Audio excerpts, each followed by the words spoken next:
I always believed that when my son found someone he truly loved, I would welcome her into our family with open arms. I imagined helping with the wedding planning, picking out outfits together, maybe even sharing a few laughs over cake tastings. But things didn't go that way, not even close. The first time I met her, she barely made eye contact with me. My son, Daniel, was glowing, talking about how they met, how she made him feel, how she was the one. I smiled, nodded, tried to be warm. She sat next to him, arms crossed, her smile tight like it had been practiced. When Daniel went to grab us drinks, I tried making small talk with her, asked about her job, her family, her interests. Her answers were short, clipped. She didn't ask me a single question back. I brushed it off, thinking maybe she was shy or nervous. But it didn't stop there. Over the next few months, every time I offered help with anything wedding-related, she politely declined, sometimes not so politely. "We've got it covered," she'd say. Or, "We just want to keep it simple." But then I'd hear from Daniel that she had hired a full wedding planner and was spending weeks visiting venues.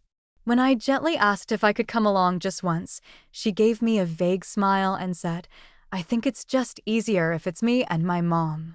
You know how opinions can clash. Her mom, I noticed, was everywhere. Every conversation about the wedding started with "my mom thinks," or "my mom said." I didn't mind that she was close with her mother. I understood that bond. But there was never space for me. Not even a little. At one point, I asked Daniel if there would be a traditional family meet and greet or a small engagement ceremony where both families could come together. He hesitated before saying she doesn't really want anything formal like that. I remember sitting alone at my kitchen table after that conversation, just staring at my hands. Something didn't feel right. There was a wall going up between me and my son, and she was the one laying the bricks. One afternoon, a few weeks later, I ran into her at a cafe downtown. She was with a friend, laughing and talking loudly about their all-girls bridal planning weekend. I wasn't supposed to hear, but I did. Her friend asked, "Is his mom helping with anything?" And she replied, "No, thank God." She gives off such clingy vibes. Daniel's too soft to say no, so I just don't include her. That stung more than I could admit. I didn't confront her. I just stood there, frozen, pretending to look at pastries behind the glass until they left. I kept telling myself not to overthink it. Maybe I was reading too much into things. Maybe she'd come around. Maybe weddings just made people stressed and act out of character. But deep down, I knew. This wasn't stress. This was who she was. And somehow, she had no interest in making room for me in her picture-perfect wedding or in my son's life. It started with a simple question, one that any mother would ask when her only son is getting married. "So, Daniel, have you and Emma decided who you're inviting from our side of the family?" He looked a little uncomfortable, like he hadn't expected me to ask. He shifted in his seat and avoided eye contact, pretending to scroll through something on his phone. Then he said, "We're keeping it really small, Mom. Just immediate family. You know how expensive weddings are." I nodded slowly, pretending to understand. But something didn't sit right. Our family may not be large, but we were close. My sister, Daniel's aunt, had always been there for him growing up. He had cousins he used to spend summers with. My neighbor, Mrs. Patel, practically helped raise him after his father died. Were none of them immediate enough? I asked gently, "So, just me then?" Daniel gave a weak smile. "Yeah, just you." Emma's side is small too. I didn't argue. I didn't want to make things harder. But later that week, I overheard Emma on the phone with someone while I was visiting their apartment. She was listing names, lots of them. Friends, coworkers, extended family members. At least a dozen people I didn't recognize. She was laughing, excited, saying things like, "Oh, of course your plus one is invited, and I can't wait for you to meet my cousins from California." When she hung up, I asked her casually, I thought it was just immediate family. She smiled at me like I was a child who didn't understand how things worked. "Oh, we just meant we didn't want it too big." It's going to be really intimate. Daniel said you were okay with it. I didn't say anything. My throat was tight and I didn't trust my voice. I just nodded.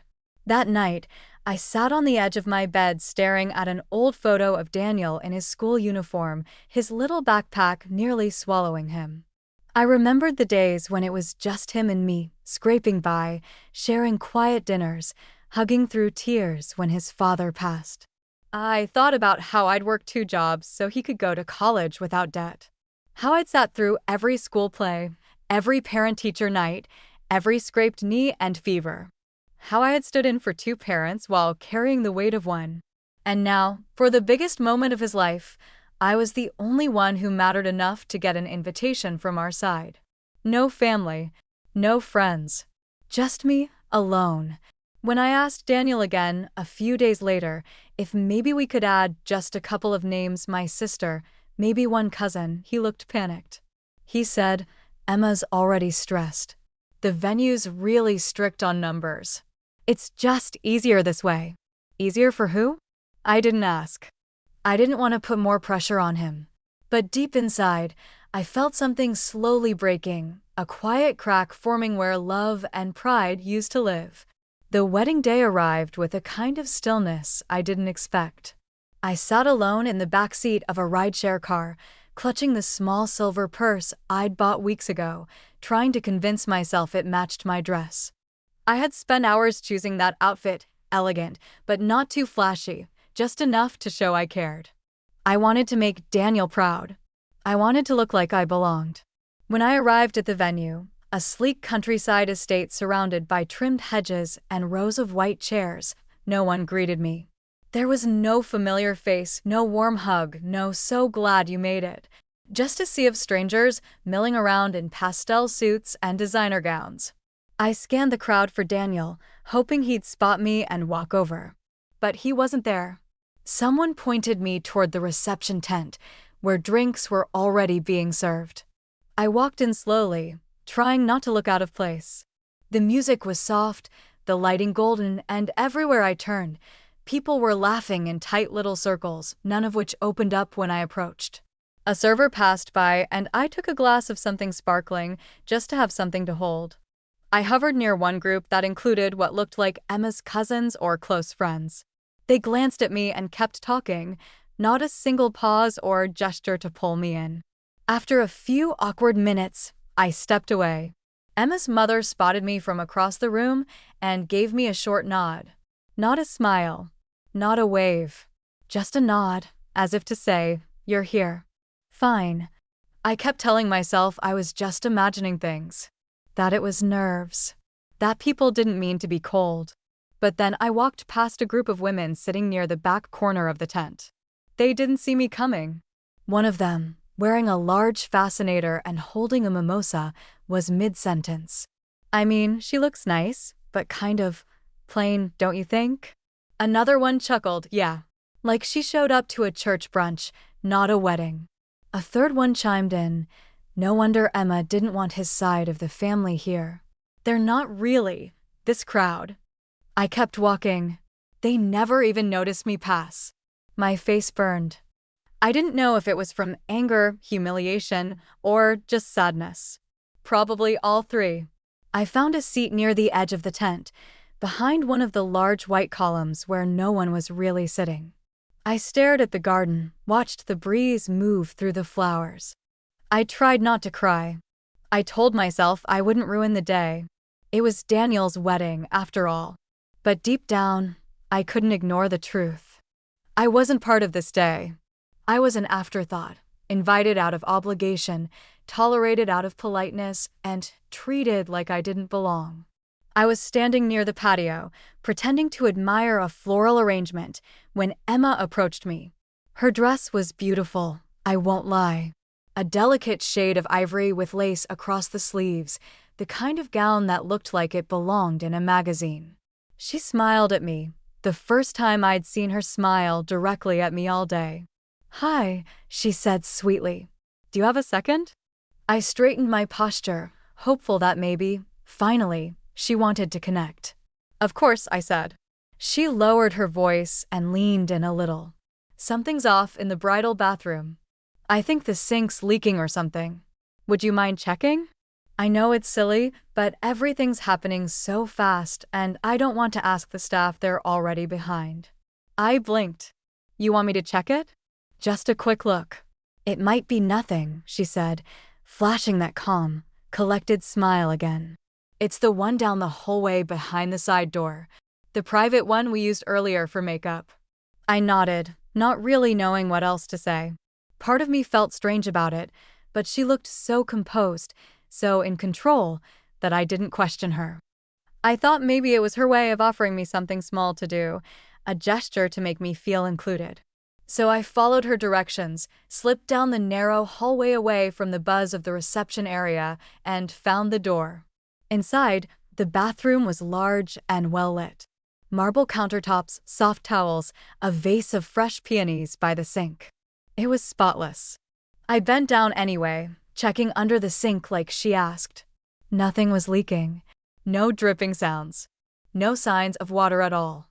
Just as I stood up, I heard it, the soft click of the lock from the outside. My heart skipped. I turned the handle. Nothing. It didn't budge. I tried again, harder this time. Still locked. I knocked once, lightly, thinking maybe someone had made a mistake. Then I knocked again, louder. Hello? I called. Excuse me? No answer. The walls were too thick, and the hallway too tucked away from the main event. My voice felt swallowed up. I knocked again, harder this time. Panic started to creep in. I pulled out my phone from my purse, only to realize I had left it in my shawl pocket, which I'd draped over the chair back near my table. I kept knocking. 15 minutes passed. Then 20. I pressed my ear to the door, straining to hear any sign of someone nearby, but all I could catch was faint music starting to rise in the distance. The ceremony was beginning. My son was getting married. And I was locked in a bathroom. I pressed my palm against the door, then knocked again, this time louder, harder. Hello?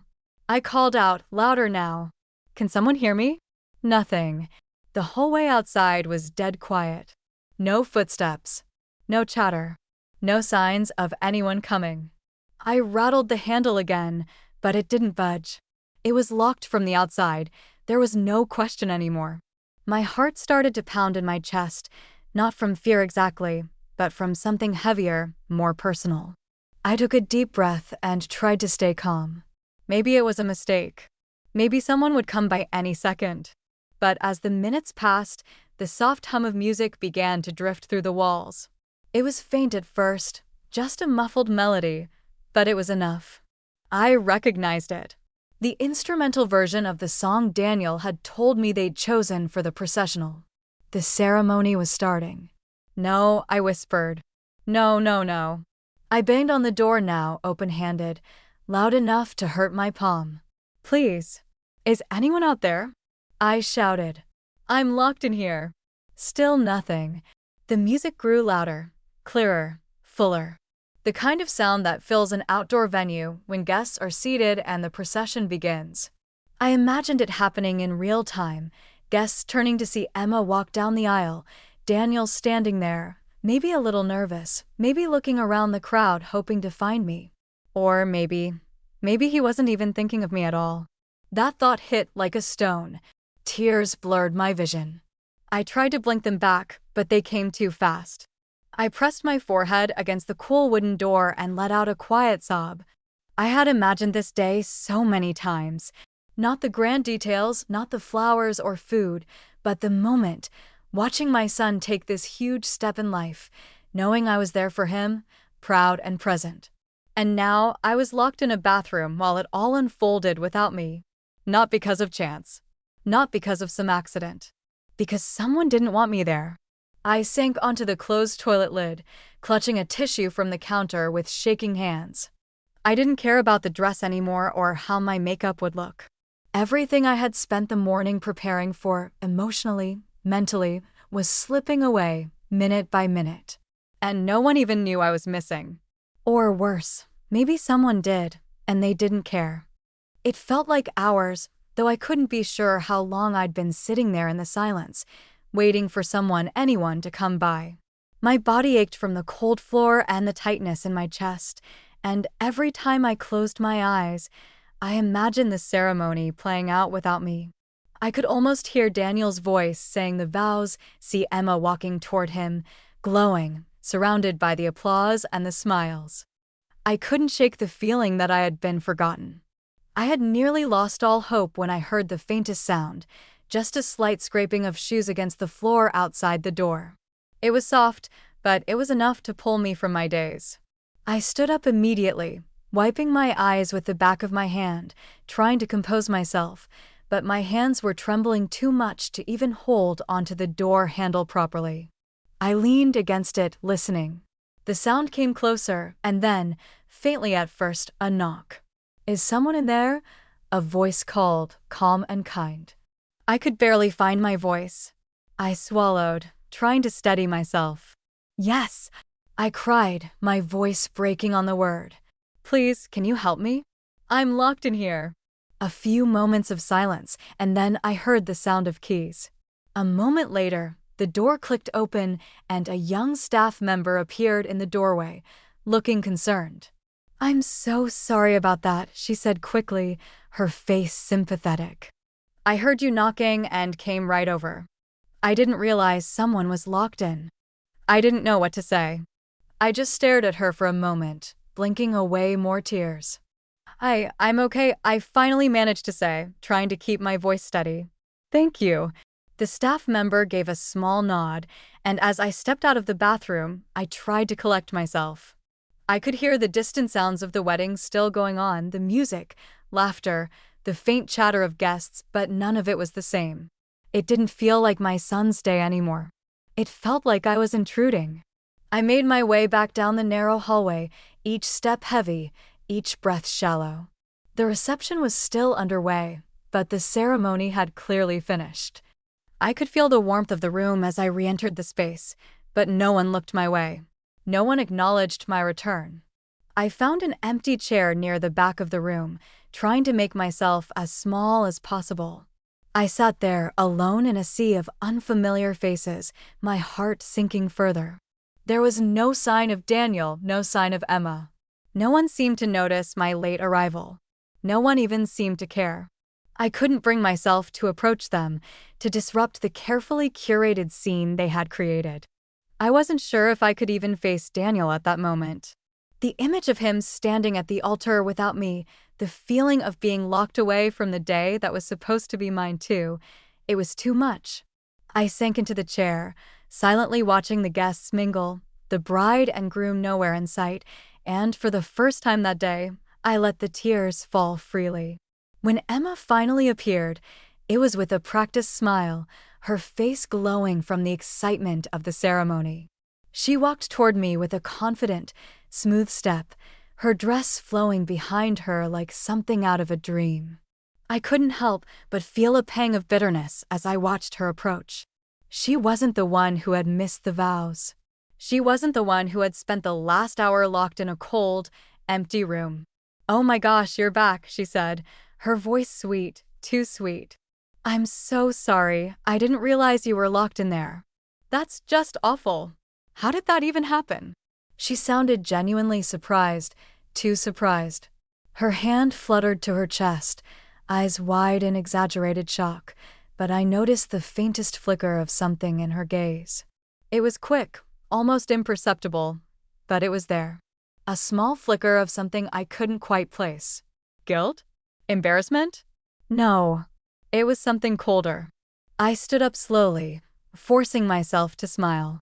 I couldn't let her see the anger I was barely holding back, the humiliation that still burned under my skin. "It's okay, Emma," I said calmly, keeping my voice steady. "I'm sure it was just an oversight. No harm done." Her smile widened, and she touched my arm gently, like she was comforting me. "I feel so terrible about it. The staff should have checked before locking up. I'm so sorry it happened right before the ceremony. We were all just so busy." She trailed off, as if leaving the door open for me to fill in the blanks, but I didn't take the bait. I nodded, my face carefully neutral, even though my mind was racing. I couldn't shake the feeling that she was lying or at least twisting the truth.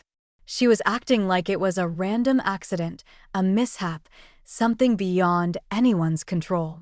But something in the way she'd phrased everything, the rushed apology, the fake surprise, felt rehearsed. Like she was doing damage control, trying to cover up something she already knew was wrong. I couldn't help but replay the events in my mind. She had asked me to go to the bathroom. She had directed me there herself. She knew exactly where I would be and when.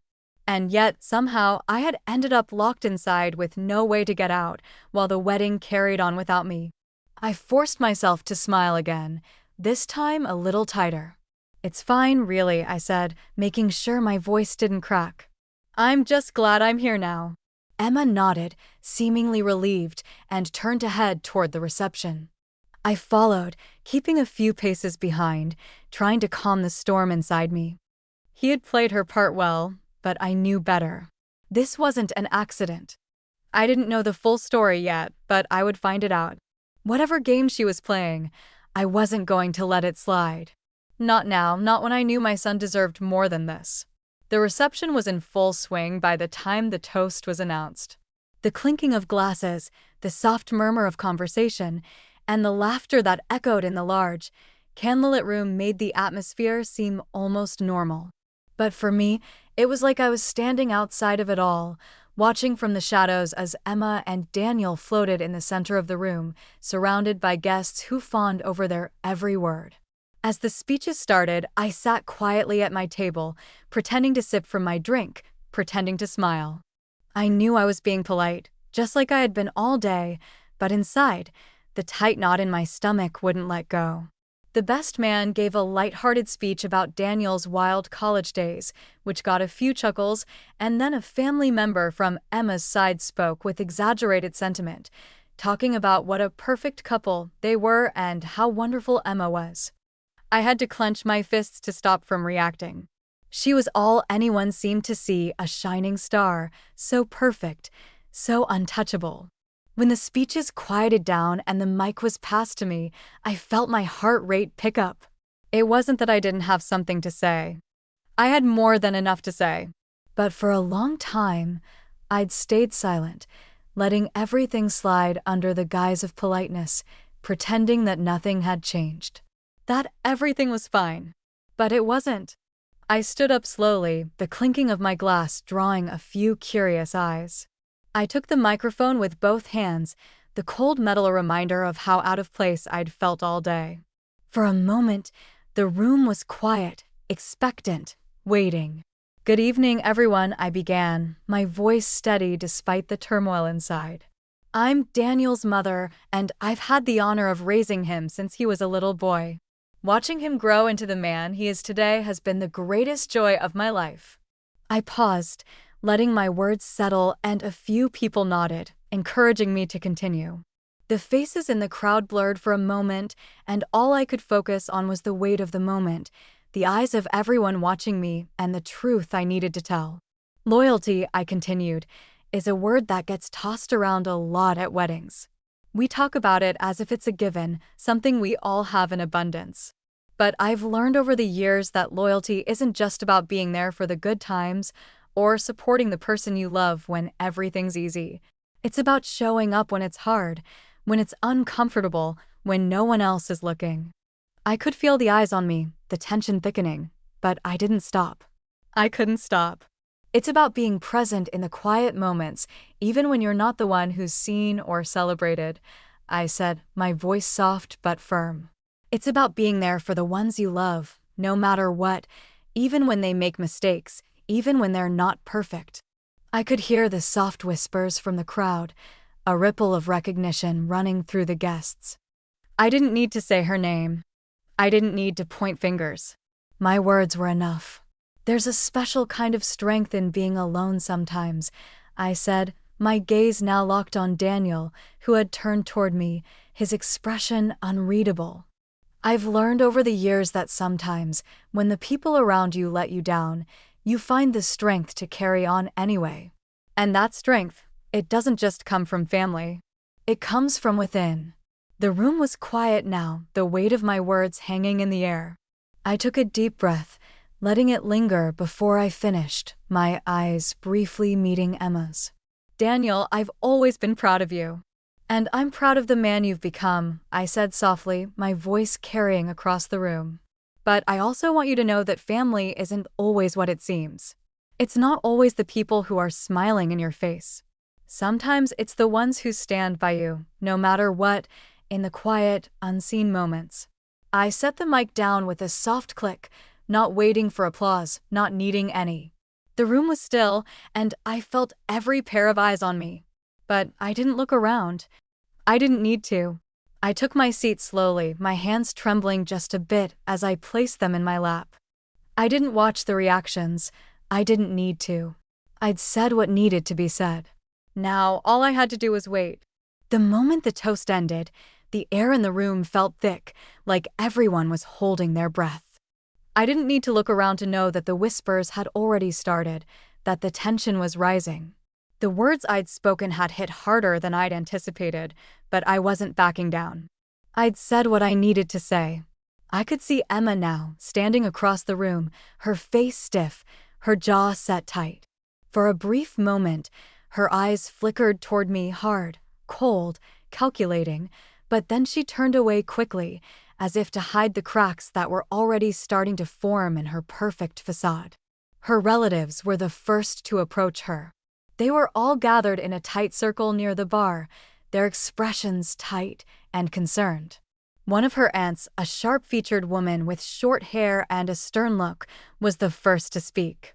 "What was that, Emma?" she asked, her voice low but sharp. "What's going on with your mother-in-law?" Emma stiffened at the question, her hands clutching the edges of her dress like a lifeline. I could see her fighting to maintain her composure, but her lips were trembling. "I don't know," she whispered, her voice shaking. "I didn't mean for any of this to happen. It wasn't supposed to go like this." Her aunt pressed on. "She said some things that hit a little too close to home, don't you think? Is that why you locked her in the bathroom? Was it intentional?" Emma's face turned pale, and I could see the walls she had built up around herself start to crumble. The guests nearby were starting to notice, some gathering closer, others pretending to be too busy with their drinks to look directly at her. Emma's voice cracked. She glanced around the room, her eyes darting to her family, to the growing crowd, to the guests who were now clearly aware of the tension. Her breath caught, and before she could say anything more, the tears started to fall, slow at first, but then quicker, as if she couldn't stop them. "I didn't mean for it to be like this," she sobbed, her shoulders shaking. "I didn't mean to hurt anyone. I just didn't want her here, okay? I didn't want her to ruin everything." Her aunt stepped back, clearly taken aback by Emma's outburst. "Emma," she started, but she didn't know how to finish. Across the room, I saw Daniel for the first time since my speech. He had been talking to some guests, but as soon as he caught sight of the scene unfolding, his face changed. The look on his face was unmistakable, a mixture of confusion, frustration, and something darker, something that looked like betrayal. I watched as he moved toward Emma and her family, his steps quick and purposeful. The crowd parted slightly, and Daniel reached his fiancée just as she collapsed into tears. Without a word, he pulled her into his arms, holding her tightly. But even in the midst of the embrace, I could see the tension in his jaw, the way his hands clenched. "Emma, what the hell is going on?" he demanded, his voice low but intense. "Why didn't you tell me about any of this? Why didn't you just talk to me?" Emma didn't answer, only sobbed harder into his chest. Daniel's gaze flickered over to me just for a moment, but in that instant, I could see everything change. The anger on his face shifted and a new understanding seemed to take over. His eyes narrowed, his lips pressed together in a hard line, and I could feel the change in the air. This wasn't just about the wedding anymore. This was about what had been kept hidden, about the betrayal that had taken place right under his nose. He turned back to Emma's family. "This is not how it's going to be," he said, his voice suddenly loud and clear, cutting through the low murmur of the room. My mother has been nothing but supportive of me, and you don't get to treat her like this. You don't get to lock her in a bathroom and pretend like it's some mistake. You don't get to make her feel like she doesn't belong here." Emma looked up at him, her eyes wide, filled with shock and shame. She opened her mouth to speak, but Daniel raised a hand, silencing her. "I won't stand for it," he said, his voice firm. "I'm not going to sit back and let anyone treat my family like that, especially not you, Emma." The room was silent now, every single person frozen, watching the scene unfold. Daniel's words rang out, cutting through the silence like a thunderclap. And in that moment, Emma's mask finally shattered. She looked down at the floor, her shoulders hunched, the weight of her actions pressing down on her. The tears kept falling, but they were no longer just from embarrassment. They were the tears of someone who had been caught, who had pushed too far and had finally been exposed. The room buzzed with a hushed tension after Daniel's outburst. People exchanged glances, their eyes darting from him to Emma, from Emma to me. I could feel the weight of the moment, the turning point of everything, hanging in the air. I sat there for what felt like an eternity, watching my son, the boy I raised from the time he could barely walk, now standing at the crossroads of a decision that would define his future. He was looking at Emma, who was still sniffling in his arms, a picture of a woman caught between guilt and defiance. I didn't move from my seat. I didn't rush to approach him, to say the words I was sure were on the tip of my tongue. I had seen so much. I had felt so much. But there was one thing I knew I had to do, something that would come from me and me alone. I waited until the crowd had dispersed a little, until the tension settled into a low murmur. Then, when I was sure that no one else was around, I stood up and walked toward Daniel. My heart ached, but I kept my composure. This wasn't about pride. This was about showing him that no matter the storm, he was still my son. He was standing near the edge of the room, his back to the wall, his shoulders stiff. He hadn't looked at me yet, and when I stood beside him, I could hear him take a shaky breath. "I'm sorry, Mom," he said quietly, his voice hoarse. I didn't know. I didn't know it had gone this far. I shook my head, feeling a wave of tenderness for him, despite everything that had happened. "It's not about what you knew, Daniel," I said softly. "It's about what you do with what you've learned." He turned to face me, his eyes searching mine, desperate for something, answers, guidance, maybe even forgiveness. I didn't give him the answer he expected, but I gave him the one he needed. "I raised you better than this," I said, my voice calm but firm. "You know better than to let anyone, treat you or your family with disrespect." He opened his mouth to speak, but I held up a hand to stop him. "I'm not angry, Daniel. I'm not even hurt. Not anymore." He frowned, confused. "Then what are you saying?" I looked into his eyes, my heart breaking for the boy who had grown into a man so quickly. "I'm saying you have to choose," I said. "You can't have it both ways. You have to choose who you stand by, your family or the person you're marrying. You can't compromise your values for the sake of anyone, not even for her." The words hung heavy between us, and I could see him struggle to absorb them. He knew I wasn't speaking from a place of anger or resentment. I was speaking from experience, from love. "I've always been proud of the man you've become," I continued, "but this is your life now. And you have to decide who you're willing to fight for. The ones who've always been there, or the ones who only show up when things are good." He looked at me, his lips pressed together in a tight line, 1,000 thoughts crossing his face. And then, without a word, he turned away and walked toward the center of the room. I didn't follow. I didn't need to. I had said my piece. What came next was his choice. It wasn't long before I saw him talking to Emma, their conversation low, private. He was clearly angry, but he didn't shout. Instead, his words seemed measured, careful.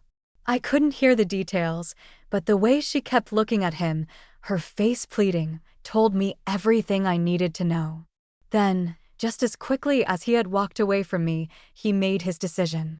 Daniel turned his back on Emma and her family.